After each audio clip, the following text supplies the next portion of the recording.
Around the SEC, brought to you by Precision Chemical and Equipment. Come check out our selection of Exmark, Yazoo keys, and Dixon zero-turn radius mowers, located 1/2 mile south of Seagan on Airline Highway. The Alabama Crimson Tide. Nick Saban released his depth chart Monday. Not surprising, A.J. McCarron and Phillip Sims are bracketed as the number one quarterbacks. Both will play. But the best news for the Crimson Tide Monday involved JUCO receiver Duron Carter. Nick Saban said looks like that transcript issue has been that had prevented Carter from joining the team earlier this preseason has been resolved. Carter was on the practice field Monday with his teammates.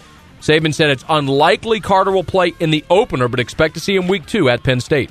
The Ole Miss Rebels. Some interesting notes coming out of Houston Nutt's season opening depth chart. True freshman linebacker C.J. Johnson listed as the number 2 middle linebacker.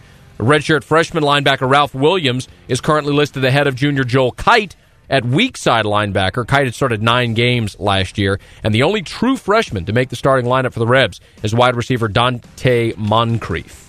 The Vanderbilt Commodores. James Franklin announced yesterday, to not many people's surprise, senior Larry Smith will be his starting quarterback when they open the season against Elon this weekend.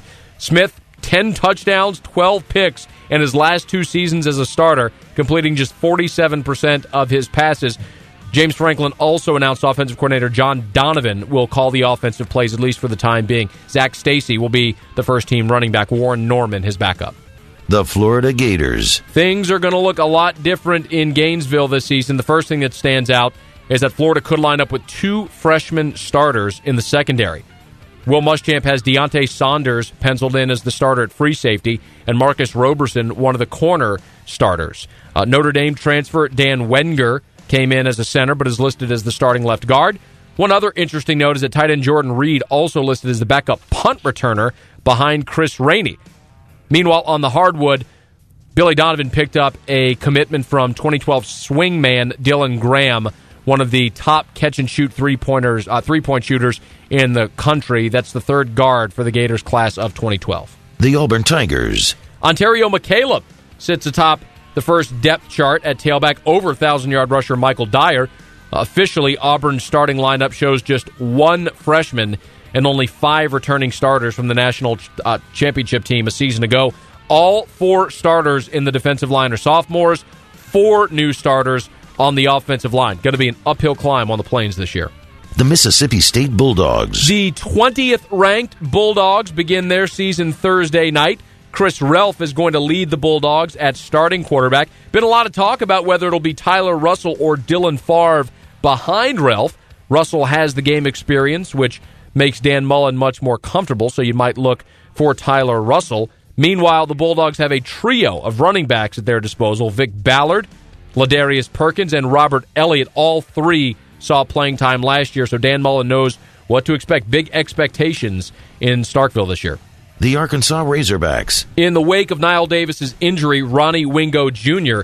has been named the team's starting tailback, but his backup may be the more interesting choice. DeAnthony Curtis has been chosen as the second runner. It's an odd position to be in after he didn't receive a carry since the opener in 2009, and he's been playing on the defensive side of the ball. Curtis is a senior. He earned the nod over Dennis Johnson, Cody Walker, and Kelvin Fisher. Bobby Petrino also picked up a commitment yesterday. Quarterback Robert Gregory out of the Chicago area chose the Razorbacks over Illinois, Iowa, Kansas, Minnesota, and Toledo. Arkansas now with 18 commitments for the football class of 2012. The Georgia Bulldogs. And nothing like a little smack talking before Georgia and Boise State lock up Saturday in the Georgia Dome. Brandon Boykin tweeted yesterday, and he, of course, is he fills in many different roles for the Georgia football team. One of those as a kick returner, and he issued a challenge to Boise State coach Chris Peterson. Quote, "Dear Coach Peterson, I dare you to kick to me. Sincerely, me and my dogs."